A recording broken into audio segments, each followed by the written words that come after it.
wabarakatuh. Waalaikumsalam. Alhamdulillah rabbil alamin. Nahmaduhu wa nasta'inuhu wa nastaghfiruh wa na'udzu billahi min shururi anfusina wa min sayyiati a'malina. May yahdihillahu fala mudilla lahu wa may yudlil fala hadiya lahu. Wa tasyahadu kembali kita bersyukur kehadirat Allah Subhanahu wa taala atas segala karunia nikmat yang kita terima hingga detik ini. Alhamdulillah kita semua dimudahkan Allah Subhanahu wa taala untuk bisa menghadiri Masjid Ilmi ini. Masjid Ilmi, mudah-mudahan Allah Subhanahu wa taala mencatatnya, menghitungnya sebagai amal kebaikan kita semua. Amin ya rabbal alamin.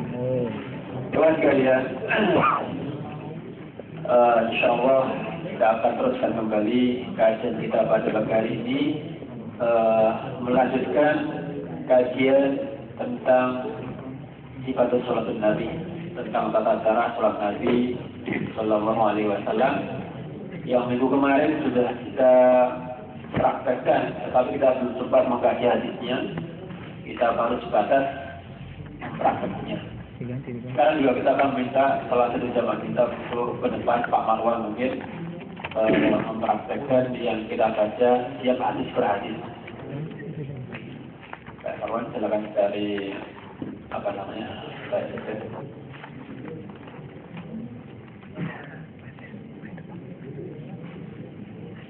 teman-temannya Pak Sol yang tahu ada dan bagaimana gitu. Wawan. Maksud jamaah ya. Pakai cat jamaah ya. Buka lagi ini. Boleh.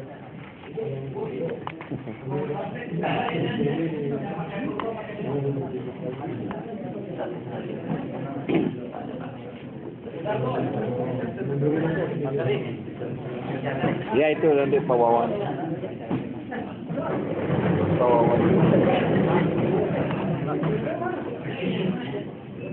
Ini kamera Pak.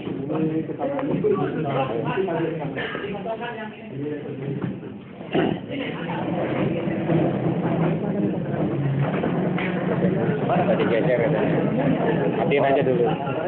Orang yang minggir.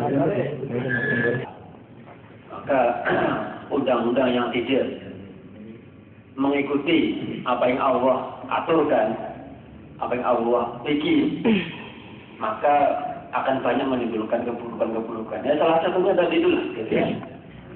Yang melapor juga salah, yang dia juga salah, ya kan.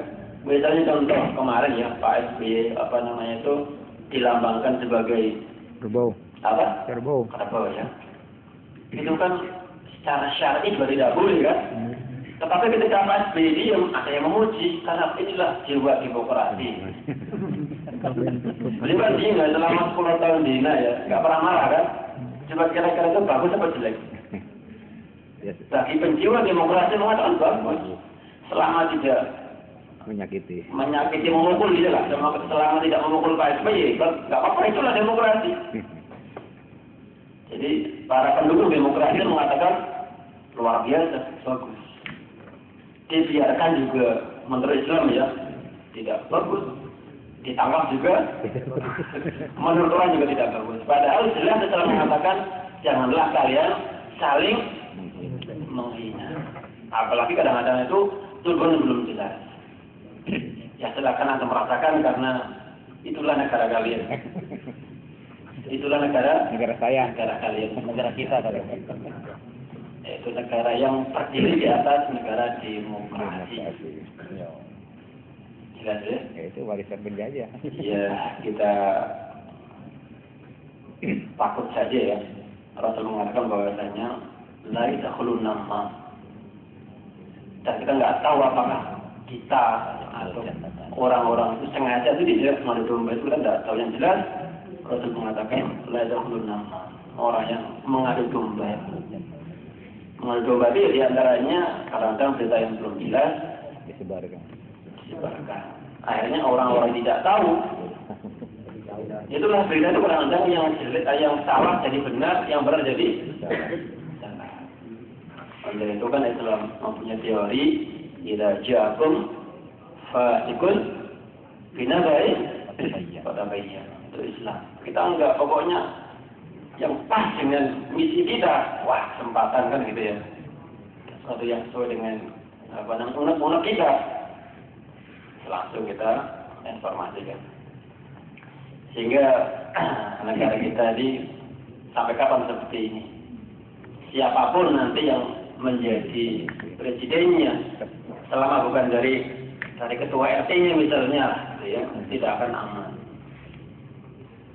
Kecuali menggunakan tangan besi baru aman kayak Pak Harto ya. Baru Indonesia akan diam apabila sudah kayak Pak Harto. Tapi selama kemudian demokrasi seperti ini, saya katakan sekali lagi siapapun yang menjadi presidennya akan ganggu di siapapun. Kenapa? Karena ya tadi itu. Boleh itu bilang mudah-mudahan kita salah ya. Kita bukan pakar tetapi yang mengamati kok. Sekarang bahkan gara-gara presiden baru BBM mau naik lagi. Kemudian sembako sudah mulai naik lagi. Nggak tahu kenapa seperti itu. Ya, katanya tadi saya lihat di data pagi-pagi. Harus harga baru ya. Harga baru juga ya. Demonstrasi gara-gara BBM, kemudian juga harga sembako, beras, cabai, telur, semuanya naik. Mulai berbeda. Kok seperti itulah kondisi negara kita, kapan selesainya? Kasian kan ya keluarga kita ya. Mungkin kita di sini nggak terlalu terasa. Ya, tapi misalnya dapat 5 rial ya Pak. Berapa? 5 rial udah dapat setengah kis ya. Di Indonesia tadi itu 60.000 entah berapa gitu ya. 1 kilo, insya Allah ya. Padahal mungkin gajinya satu hari taruhlah misalnya 100.000 lah, tambah itu ya. Cabainya sudah 60.000 belum yang lainnya, belum untuk yang sekolah macam-macam. Mudah-mudahan Allah Subhanahu wa Ta'ala memberikan petunjuk kepada para pemimpin negara kita kepada jalan yang lurus, dan mudah-mudahan juga memberikan hidayah kepada kita semuanya sehingga betul-betul negara kita itu menjadi negara yang baldatun. Tentu diharapkan para ya kita semuanya sebagai penduduk Indonesia itu betul-betul dalam beramal ikhlas lillahi ta'ala, bukan karena yang lainnya. Itu yang repot setiap orang mengatakan saya karena rakyat ya. Dia berkata, yang ngomong itu dia mengatakan ini rakyat. Rakyat pun juga tahu rakyat yang mana gitu. Ya iya. Lewat sekalian sudah kita lakukan itu. Juga juga dan seterusnya. Gimana? Ada nggak kemarin selama 1 minggu ini ada nggak perubahan usaha untuk mengikuti kemarin yang kita contohkan? Diusahakan. Gitu ya. Anak yakin kalau kita setiap mau sholat dan ingat akan kekhusyukan itu bagus. Jadi baru berdiri saya tidak takbir sebelum saya berdiri sempurna. Saya akan mengikuti contoh-contoh Rasulullah, sunnah-sunnah baik itu meskipun masih bersunnah ya, misalnya kayak baca iftitah, kemudian al-isti'adzah, basmalah, meskipun itu semuanya sunnah, tetapi saya akan berusaha untuk mempraktekannya. Baik. Silakan diingat-ingat kalau setiap mau sholat, ingat itu, mudah-mudahan bisa buat kita khusyuk. Bismillahirrahmanirrahim. Qala mu'allif rahimahullah.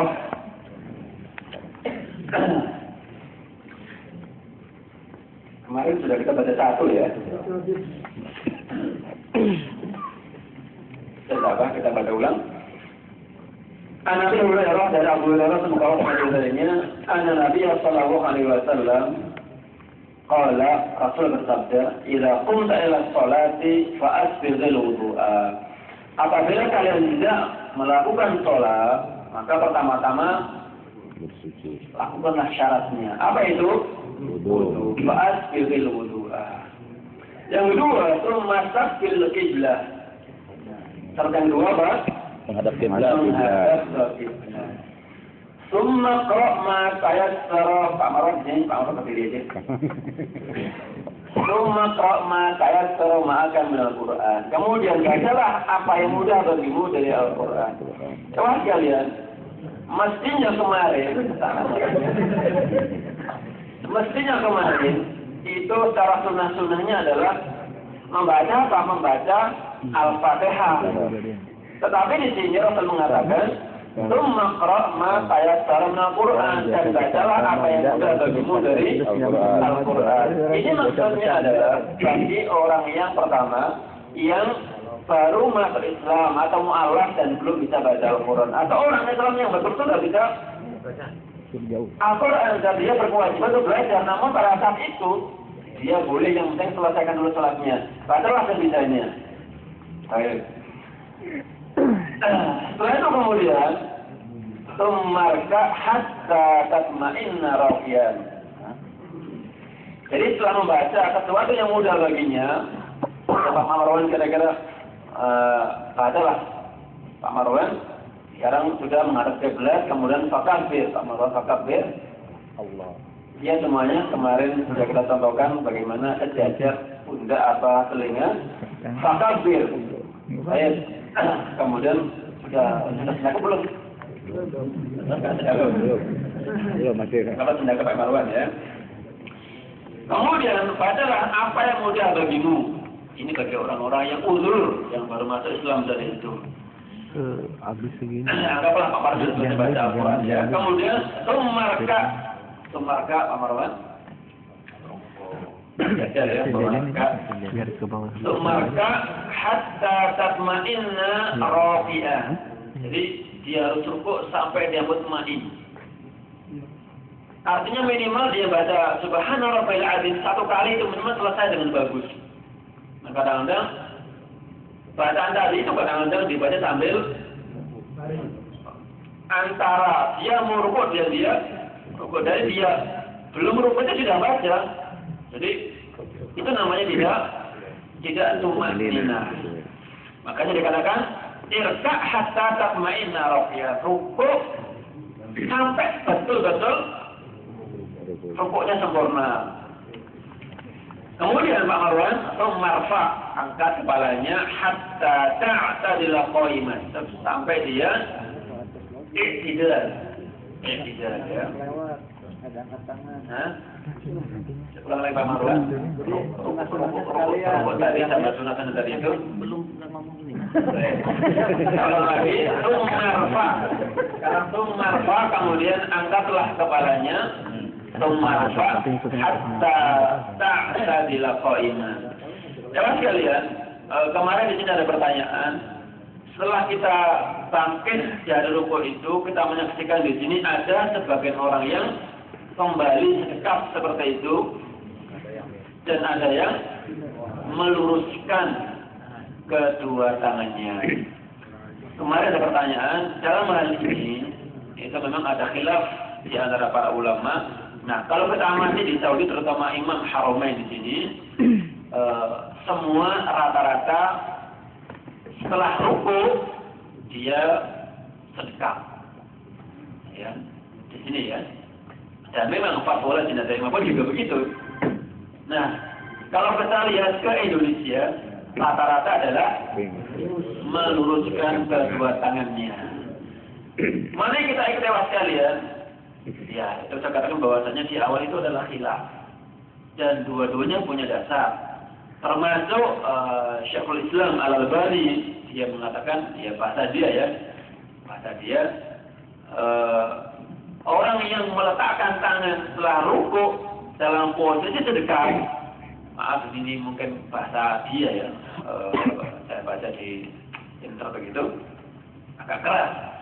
Itu adalah dibuat-buat oleh Al-Nadir dengan posisi seperti ini. Karena apa? Karena memang Al-Albani ini mendukung posisi tangan lurus. Nah itu dia ya. Kalau memang dia mengikuti hadis yang seperti itu disilakan. Dan dua-duanya ada dasarnya. Dasar utama adalah apabila kalian kembali dari ruku, ada mengatakan bahwasanya hendaknya sampai semua tulang-tulang itu kembali kepada posisinya. Salah satunya adalah tulang punggung, kemudian diikutkan dengan tangan. Ini kan kembali ya. Nah, inilah dasar yang mengatakan bahwasanya bangkit dari rukuk, tangan kembali kepada posisi di samping ya. Nah, sementara yang mengatakan tangan itu ketika setelah kita rukuk, itu juga ada dasarnya. Jadi Rasulullah itu saya ulang lagi. Dasarnya dalam mengatakan bahwasanya termasuk mengembalikan seluruh tulang-tulang itu adalah dalam posisi seperti ini, karena awalnya orang berdiri adalah menaruh tangannya di dada. Nah, saya kira khilaf itu terjadi karena apa? Pemahaman kembalinya tadi. Nah, selama dua-duanya ada hujah dan semua juga para ulama besar, ya sudah, mana yang sudah menjadi kebiasaan kita. Ya. Atau misalnya kalau kita di Indonesia, orang-orang semuanya seperti itu, ya sudah ikuti saja. Kalau memang di sini seperti itu, ya sudah ikuti saja. Karena memang dua-duanya menggunakan cara yang kuat. Sehingga kita terlepas dari permasalahan atau itu perseteruan di antara jamaah sholat itu. Jangan hanya karena kepingin memegangi pendapatnya, akhirnya sampai terjadi perang. Kayak Pak Marah begitu. Jadi posisi tangan setelah rukuk setelah kembali dari rukuk, maka ada pendapat yang mengatakan tangannya kembali dilepaskan begini lurus, dan ada yang mengatakan tangannya di dada atau berdengkam. Kemudian masjud hatta tatma'inna sajidan. Semuanya adalah tatma'in. Jadi tidak pelan-pelan gitu ya. Nah, kalau kita ingat seperti ini, Masya Allah ya, kita fokus ingat bagaimana itu Rasulullah semuanya hatta tatma'in, sehingga kita rukuk, kita sujud sampai betul-betul mutmain, ya kan? Hatta mutmain semuanya, hatta tatma'inna sajidan. Dia sujud pun juga sampai dia mutmain, tidak gerusa-gerusut. Kemudian summarfa angkat kepalanya, summarfa hatta tatma'inna jalisan. Dan langsung buru-buru kembali lagi. Dia duduk dulu hatta tatma'inna jalisan. Setelah kemudian di situ setelah dia duduknya betul-betul sempurna, dia baca Rabbi ufirli. Kemudian masjud hatta tatma'inna sajid, kembali sujud lagi dalam posisi sampai dia sempurna. Masih ingat dia posisi tangan, posisi paha, petis dan seterusnya. Baik. Tsumma fa'al dzalika fi sholatika kulliha. Sudah Pak Marwan? Duduk aja supaya enggak capek. Lakukan hal seperti itu di setiap sholat umum. Ini kan dikatakan kesangan ke cuma 1 rakaat aja ya. Kalau orang sudah sempurna 1 rakaat ini, kan nilainya sama saja. Rukuknya, sujudnya, iktidalnya sama kan? Maka kita latihan 1 rakaat aja, sudah selesainya sudah sama semuanya. Baik. Kemudian berikutnya nanti saya diriwayatkan oleh Imam Nasa'i dan Abu Dawud. Innaha lam tatimma salatu ahadikum hatta yasbulal wudu'a kama amarahu Allah Ta'ala. Ini penjelasan saja bahwasanya sholat seorang itu tidaklah sah, tidaklah sempurna apabila dia tidak wudu, kecuali ada kecualinya. Tidak mungkin kena air kemudian dia tayang. Kemudian tsumma yukabbir. Nah, ini kemudian sudah masuk dalam sholatnya. Tsumma yukabbir wa yahmadu. Kemudian dia membaca alhamdulillah. Sekalian ini juga tidak menyebutkan ada iftitah, ya. Maka hadis seperti ini saling terkait. Kadang-kadang dalam sebuah hadis itu hanya menjelaskan rukun-rukunnya saja. Artinya sebatas sholat itu adalah sah. Tetapi kadang-kadang ada hadis lainnya menjelaskan sunnah-sunnahnya juga. Nah, tadi yang kita baca di awal dan sekarang ini itu nggak sempat dijelaskan sunnah-sunnahnya. Ini juga sekarang semua yang kafir. Jadi setelah dia wudu langsung dia baca Allahu Akbar, langsung membaca Alhamdulillah. Tidak diawali dengan wajjahtu wajhiya atau Allahumma ba'id. Juga tidak a'udzubillah, juga tidak bismillah. Wa yusni alaihi wa fiha. Kemudian fa in kana ma fil Quran faqra. Ini Dalam ayat lain juga, fa'inka nama Al-Quran fakra. Kalau apa bisa, bacalah Al-Quran. Wa illa fahmadillah wa kabbirhu wa halilhu. Nah, bersama dengan yang pertama, bagi orang yang punya Al-Quran, artinya punya hafalan Al-Quran, bacalah. Atau orang muslim yang sudah lama. Nah, yang tidak punya bagaimana? Maka kita bisa baca Alhamdulillah, Subhanallah, Walhamdulillah, Wala ilaha illallah. Cukup dalam sholat seperti itu. Bagi siapa yang sekalian? Sebagai orang yang misalnya baru masuk Islam. Namun setelah itu wajib segera belajar tentang bacaan-bacaan sholat. Tidak selamanya soal baca Subhanallah, Walhamdulillah. Sudah tidak sah. Itu hanya dalam kondisi darurat saja. Baik, sekarang berikutnya hadis yang diriwayatkan dari Abu Humaid Ad-Da'ili tentang bagaimana cara mengangkat kedua tangan. Beliau meriwayatkan, qala ra'aitu Rasulullah, saya melihat Rasulullah sallallahu alaihi wasallam idza kabbara, apabila dia bertakbir, ja'ala yadayhi habwa mankibaihi, menjadikan kedua tangannya ini sejajar dengan pundak. Ini riwayat yang pertama, sejajar dengan pundak. Sebagaimana kemarin kan ada dua riwayat, wa idza raka'a amkana yadayhi min rukbatayhi. Ketika dia rukuk maka dia menggenggam. Jadi lututnya itu dia genggam. Bukan cuma dari gini saja, tapi digenggam. Ketika dia menggenggam maka posisi jari-jarinya adalah terbuka. Thumma hasara dhahrahu.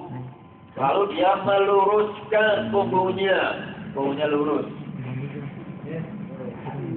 Namanya punggungnya berdiri ya.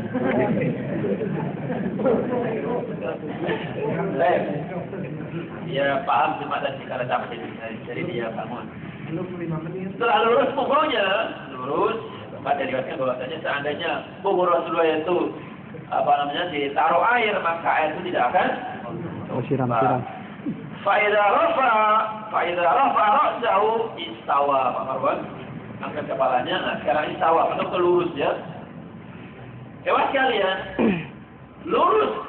Karena apa? Karena sebagian orang itu belum sempat lurus, dia sudah. Nah, berarti belum istawi. Makanya pada hatta ya'uda kulla faqarib, maka tahu sampai sendi-sendi tulangnya itu kembali pada semula. Ya. Mutmain juga seperti ini ya. Perlu sekali kita belajar supaya mengingat bagaimana setiap salat kita itu apakah sudah makna atau belum. Fa'idha sajada wadu'a yadayhi ghaira muftarishin wala qabidhihima. Pak Marwan, silakan antum sujud.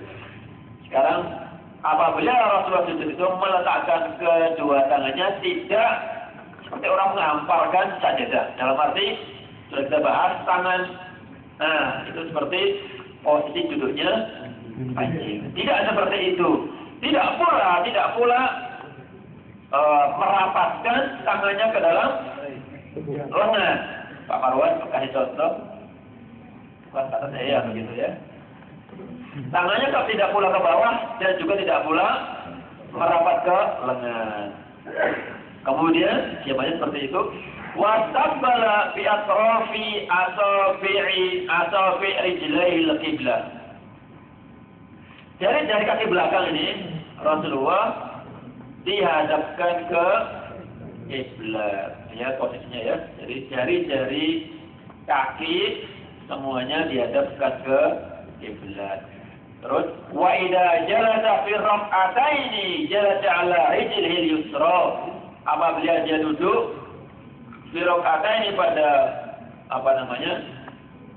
sisa rak'ataini seperti zuhur, seperti salat maghrib yang kedua itu namanya rak'ataini, maka posisi duduknya adalah menduduki kaki kiri seperti ini. Wa nasabal yumna, dan kaki kiri didirikan tetap kembali jari-jarinya mengarah ke kiblat. Yang sudah sering kita praktekkan ya. Jadi menduduki kaki kiri dan kaki kanan didirikan. Baik. Ini adalah jilsa untuk rakaataini. Seperti maghrib pada yang kedua ya. Rakaat ini kan maghrib, kemudian isya, kemudian zuhur punya berapa jilsa? Punya dua kan? Nah, ini posisinya daripada jilsa rakaat ini. Nah, kemudian yang kedua adalah jilsa ukhra atau yang terakhir. Wa jalasa fi rakaatil ukhra, Pak Marwan sekarang anggaplah misalnya antum pada salat maghrib atau salat zuhur. Wa jalasa fi rakaatil ukhra, kemudian Rasulullah di posisi duduknya saat rakaat yang terakhir adalah qaddama rijlahu yusra. Memajukan kaki kiri ke bawah kaki kanan. Wa qa'ada ala maq'ada bihi, kemudian duduk di tempat atau di tanah itu. Ewas sekalian, inilah kemudian terjadi perselisihan pemahaman antara Hanabilah dan Syafi'iyah ya, posisi duduk yang kedua tadi itu. Kalau Hanabilah mengatakan duduk itu ya kalau enggak rakaat ini ya ukhra. Posisinya seperti ini. Nah, ketika melihat sholat yang 2 rakaat misalnya kayak subuh dan sunnah-sunnah itu dia mengatakan dianggap rakaat ini. Nah, ketika jilsa rakaat ini, maka posisinya adalah gimana posisinya? Tawaruk. Nah, ini dia. Karena pemahamannya adalah ketika Rasulullah itu duduk pada jilsa rakaat ini, duduk pada rakaat yang kedua, menduduki kakinya. Ya, hatta ketika sholat subuh ya seperti ini. Ya, ketika anda lihat di sini kan orang-orang kalau sholat subuh itu kan begini ya kedua ya. Itu dasarnya. Kadang-kadang dasarnya sama, cuma pemahamannya berbeda. Orang Hanafi dikatakan rakaat ini itu pula apabila punya 2 jilsa. Nah, kalau cuma satu ini kita akan sebagai jilsa yang terakhir gitu loh. Paham ya? Kami menganggap ini jilsa yang terakhir. Karena nggak punya yang pertama. Ya sudah, kalau begitu berarti tawarruk. Apa artinya tawarruk? Menjadikan kaki kiri masuk ke dalam. Ini tata cara posisi duduk. Jelas ya? Jadi permasalahan cuma ini aja ya. Ada yang duduk dan ada yang masuk.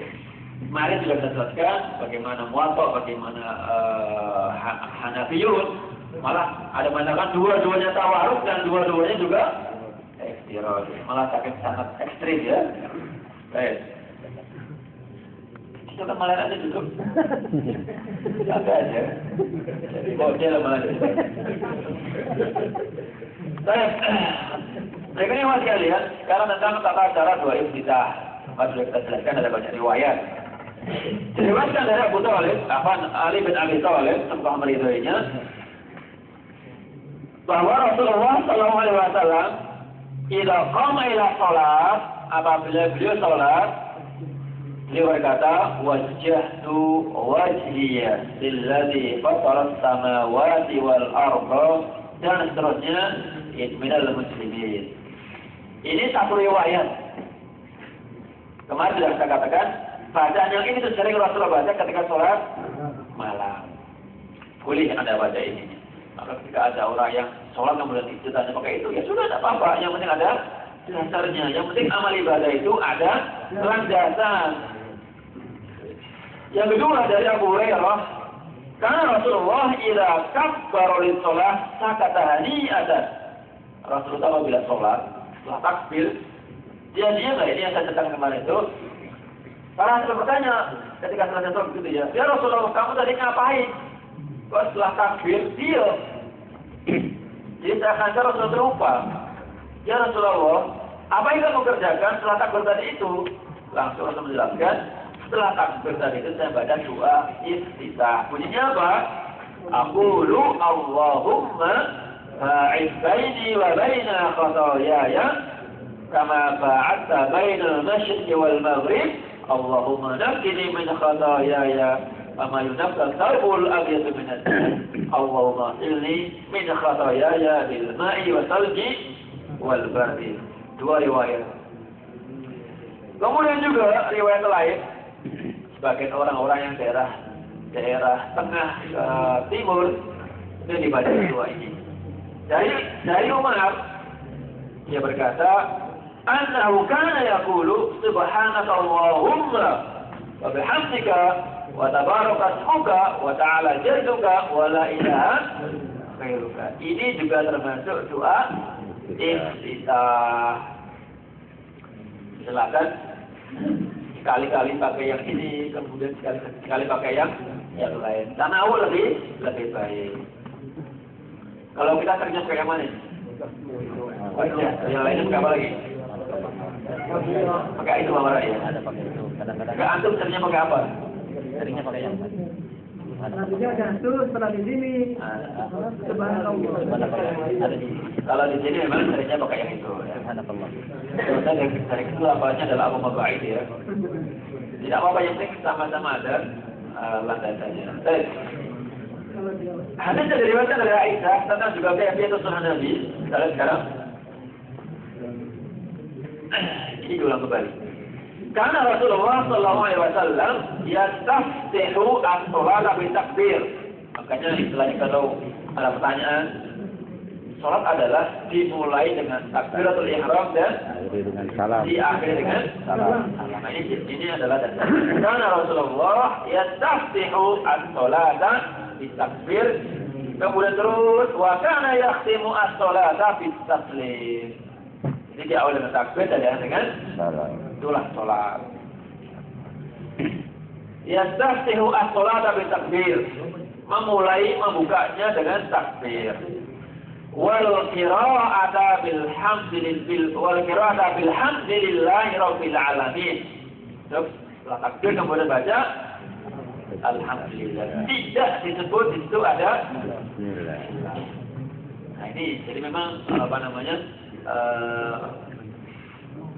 Syekh pengarang buku ini juga dan juga mensyarahnya ini juga mengikuti mazhab Hambali. Tidak heran ketika dia mengambil hadis-hadis sebagai penguat pendapatnya. Wa kana idza raka'a lam yashkhas ra'sahu wa lam yasubhu. Apabila dia rukuk tidak terlalu ke atas dan tidak boleh terlalu Bawah. ke bawah. Artinya apa? Yastawi. Datar. Posisi punggungnya adalah lurus. Walakin baina dzalika. Tetapi di antara keduanya, apa antaranya itu kalau tidak Antara terlalu tinggi dan bawah tinggi ya. bawah berarti kan Tengah. sedang saja.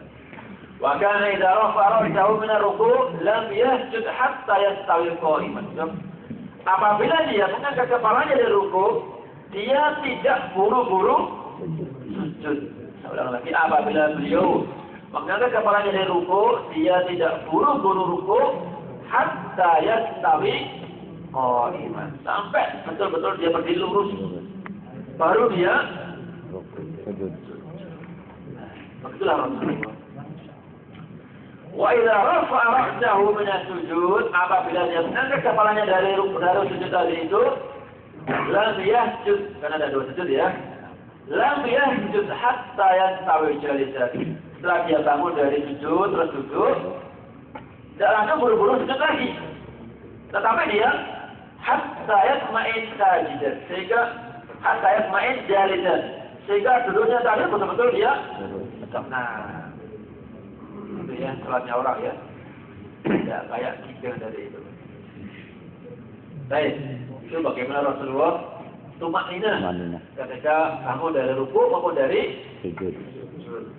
wa kana yaqulu fi kulli rak'atayn at-tahiyyah. Maksudnya adalah ketika duduk tadi itu ya, baca at-tahiyyah lillah.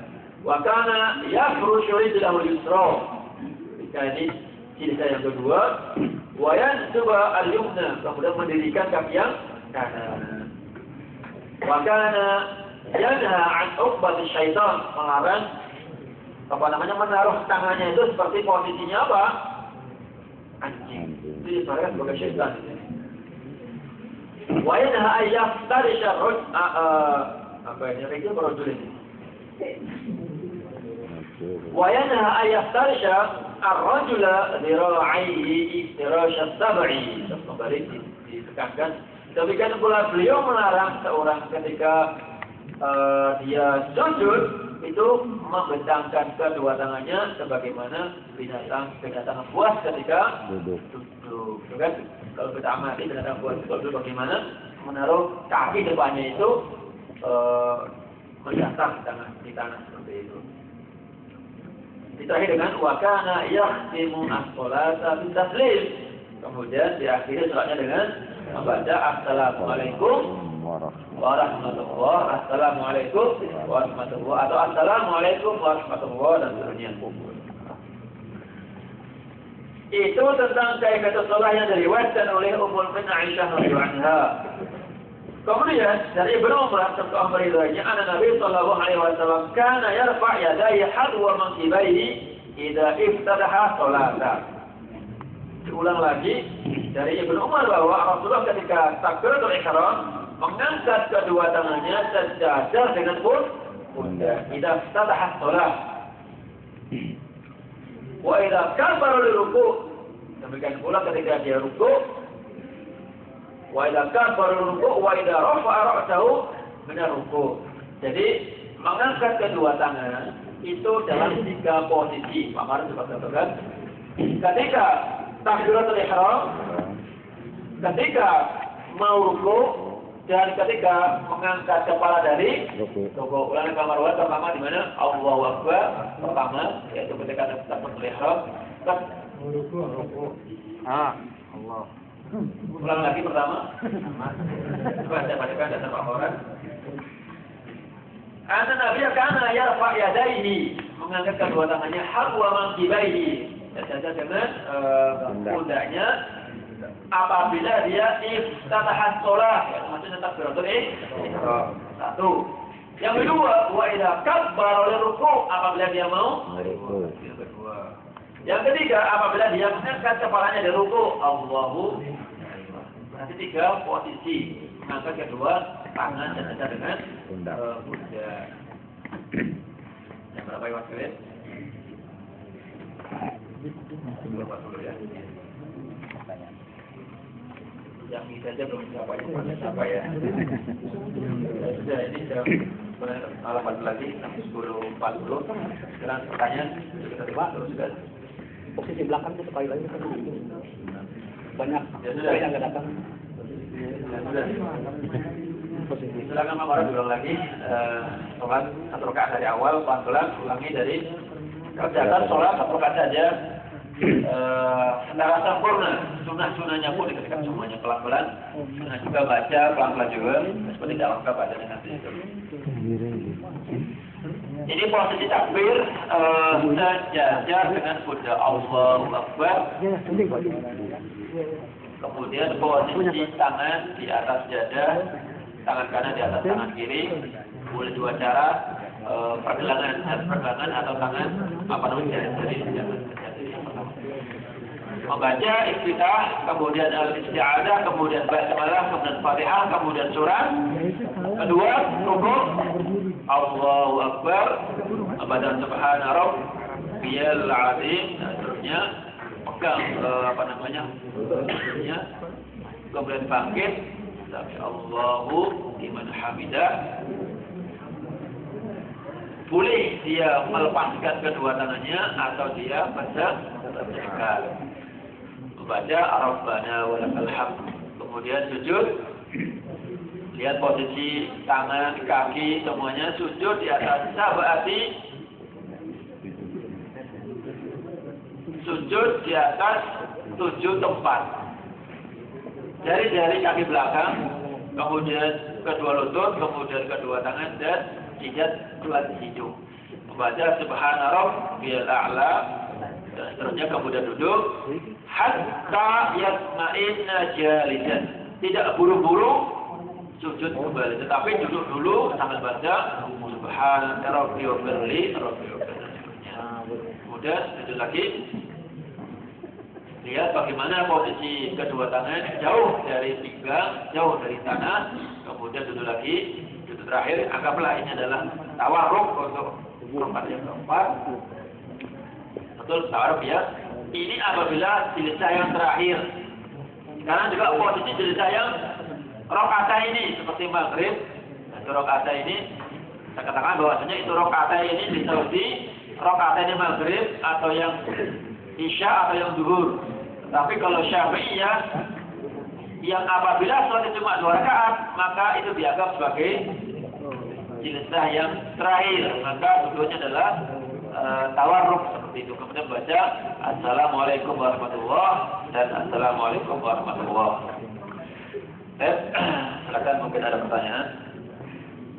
Mudah-mudahan nanti jam 11 sudah pada pulang supaya tidak terlambat percepatnya.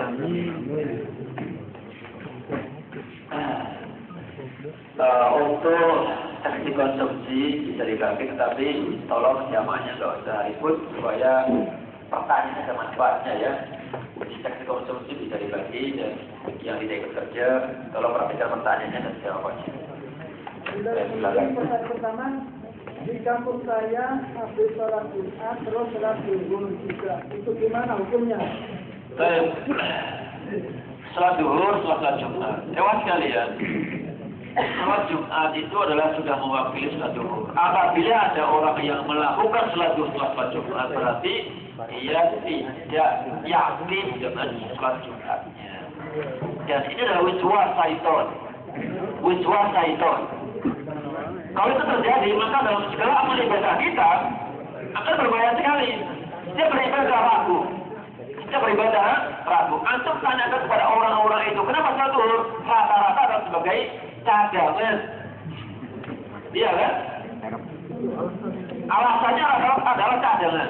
Maka saya katakan, berarti Anda termasuk orang-orang yang wiswaf dalam segala ibadah. Yang kedua lewat sekalian, saya bebas mengatakan, ditanya juga masalah ini dalam fatwa tidak daimah, termasuk bid'ah kalau orang yang sholat zuhur setelah sholat Jumat. Di kampung saya setiap sholat mayit itu harus 3 barisan. Baik. Sholat mayit itu tidak harus 1, 2, 3 ya, sejumlah orang yang ada. Tidak ada batasan tertentu. Tentu semakin banyak orang yang menyolati, makin baik. Apabila takbiratul ihram untuk menandai kalau pas sejajar telinga, boleh nggak jempol nempel ke telinga? Ya, memang tidak ada penjelasan apakah efek ke sini atau ke sini. Ya, diukur aja lah kira-kira. Kalau mau supaya yakin, biarlah di depan kaca.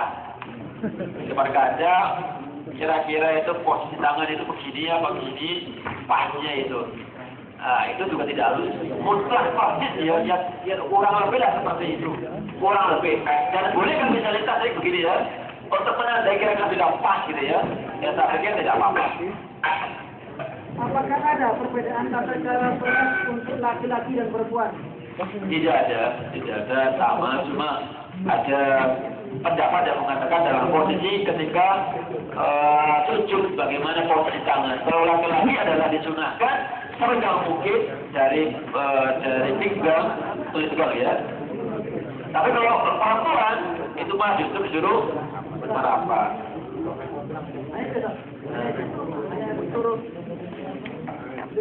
Ya, ada yang mengatakan seperti itu. Ada yang mengatakan seperti itu.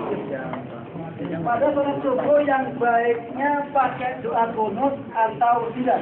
Masalah sudah jawab sekalian. Sepakat bahwasanya diperbolehkan kunut kapan saja selama dibutuhkan. Yang jadi masalah adalah apabila kita tetapkan setiap waktu tertentu, itu yang jadi masalah. Padahal fungsi atau hikmah kunut adalah mendoakan ketika ada peristiwa-peristiwa atau musibah-musibah itu. Jadi Rasulullah pun juga pernah kunut. Ya subuh, ya sampai saja. Tetapi kalau hanya subuh toh, makanya perlu dikaji ulang. Jadi kalau orang itu hanya kunut di subuh toh, ini perlu dikaji ulang ya. Karena tidak, Rasulullah dan para sahabat tidak seperti itu. Mereka kapanpun apabila dibutuhkan. Apabila kita sholat berjamaah dan dalam posisi habis rukuk ada yang mendekat dan lurus, apakah kita akan mengikuti jamaah atau juga dengan pendapat kita? Sebaiknya mengikuti kebiasaan masyarakat di situ itu. Selama dua-duanya itu baik, maka silakan mengikuti yang ada di situ. Misalnya masyarakat lah gitu ya, semuanya rata-rata itu sedekah, ya itulah sedekah. Atau apabila di satu tempat orang mau sedekah, mau lurus, tidak jadi gunjingan, ya kita bebas, ya kan? Karena kadang-kadang termasuk masyarakat yang sudah berbudaya maju, tidak kaget. Tapi kalau orang kampung yang selama ini misalnya lurus terus tiba-tiba dia sedekap sendiri, kaget kemudian bertanya-tanya. Tapi orang yang sudah maju paham itu seperti itu. Maka apabila ada di kampung yang sudah maju dan tidak ada masalah, apabila dia mau dilepaskan, mau sedekap, Anda pukul, Anda pilih apa yang Anda mau itu. Bagaimana dengan cara yang Islam melebihi masa kaki? Apakah sah sholat ini? Ya, sholatnya tetap sah saja. Cuma dia mendapatkan ancaman keras dari Allah Subhanahu Wa Taala. Mudah-mudahan ya teman-teman yang mati isbal ya. Ini adalah sesuatu yang sepele ya, sesuatu yang sepele. Tapi kita tuh nggak lupa ya, apa namanya, kurang perhatian.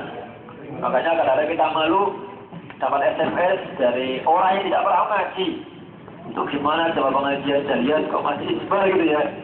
Maka tolong diperhatikan yang masih punya kebiasaan isbal, artinya pakaian yang masih melebihi bahkan sampai ke tanah-tanah, itu mendapatkan ancaman dari Allah Subhanahu Wa Taala. Apakah wanita yang tidak menutupi aurat setiap hari berkerudung sholatnya tidak diterima? Maksudnya apa? Maksudnya apa? Apakah wanita yang tidak menutupi aurat setiap hari? Auratnya kan banyak, maksudnya yang mana? Dalam kurung berkerudung. Tidak berkerudung jelas. Wanita yang tidak berkerudung, maka tentu dia berdosa. Wanita yang tidak berkerudung di depan laki-laki yang bukan mahramnya, saya nggak bahas masalah kadar ya, saya bahas masalah jilbab dulu. Itu ulama sepakat tentang auratnya itu. Jadi apabila ada seorang wanita yang membuka rambutnya di depan laki-laki yang bukan mahramnya, dia dosa. Terus dia tetap sholat. Bagaimana hukum sholatnya? Berpahala. Ya seperti orang nyuci, setelah bersih, taruh comberan gitu ya. Iya kan? Sama kan? Dia sholat berpahala. Terus dia bermaksiat gitu kan? Nah, seperti itu. Boleh apa enggak pada itu ada selingan wanita atau anak kecil? Laki, wanita seperti itu. Setelah sekali itu tidak boleh. Kita sholat di belakang perempuan yang tidak boleh. Maka hujannya jadi haram itu kita bingung ya. Mungkin ada 10 baris begitu. Laki perempuan. Di samping kita juga tetap pada dasarnya tidak boleh. Saat sujud kedua kali merapat, apakah sah sholatnya? Sujud yang kedua. Saat sujud kedua kaki merapat. Kaki merapat. Saat sujud kedua kaki merapat, apakah sah sholatnya? Tidak boleh merapat dan juga tidak boleh normal aja. Ya. Kadang-kadang ada yang ditumpuk, ada yang terapat gitu ya. Jadi usahakan normal. Ya, kita tidak usah cari-cari yang aneh-aneh, tetapi ikutilah yang gampang dan sudah kita ketahui. Ini misalnya ada gimana itu? Tadi Ustaz menjelaskan sholat itu diawali takbir, diakhiri dengan salam saja. Saya pernah melihat orang yang sholat tahiyat masjid lalu komat muadzin juga. Mana nih pertanyaan ini? Tapi pertanyaan nih, ya langsung. Ya.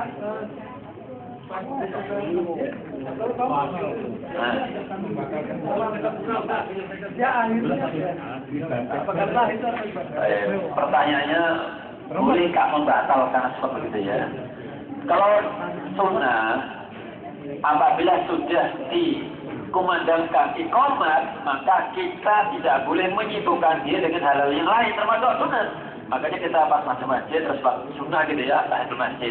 Dapat 1 rakaat atau misalnya dapat setengah rakaat terus qomat, kita batalkan. Nah, cara batalkan bagaimana? Apakah harus dengan salam? Maka tidak perlu. Langsung bubar ya. Ya sudah bubar karena memang tidak jadi. Paham ya? Jadi boleh kita batalkan. malah salah apabila kita masih meneruskan. Jadi imam sudah membaca Alhamdulillahirobbilalamin dia masih terus sholat, tidak boleh. Dilarang oleh Rasulullah, jangan kalian menyibukkan diri dengan hal-hal lain sementara telah dikumandangkan iqamah.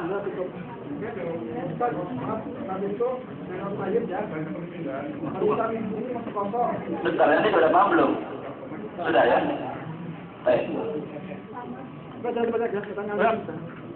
Silakan. Yang orang lain itu, yang barisan pertama itu kan masih kosong yang kanan. Kenapa harus bikin yang 3 gitu? Gimana nih? 3 barisan. Maksudnya kalau di kita ini kan harus ada 3 sop. Nggak boleh dari mana? Tidak boleh. Tidak boleh lebih dari. Enggak, banyak masih kosong. Cepat bikin 3 barisan aja. Itu biasanya. Kalau lebih bikin 3. Oh gitu. Misalnya ada 9 orang misalnya gitu ya. Misalnya 9 orang ada 3 begitu. Cepat jadi 3. Kalau 3 orang gimana? Terus. Ini saya kalau ada waktunya Nah jadi misalnya orang sedikit, misalnya ada orang 6 gitu ya. Misalnya ada orang 6 terus dibagi 2. Yang sampai saat ini yang saya ketahui itu tidak seperti itu. Coba nanti kita cek syarahnya ya. Nah kita lihat syarahnya. Alhamdulillah sudah ada manfaatnya dan makanya ya segera makan, tidak usah kir-kir, langsung pulang supaya tidak terlambat sholat jamaah. Aku lumayan mohon. Assalamualaikum warahmatullahi wabarakatuh.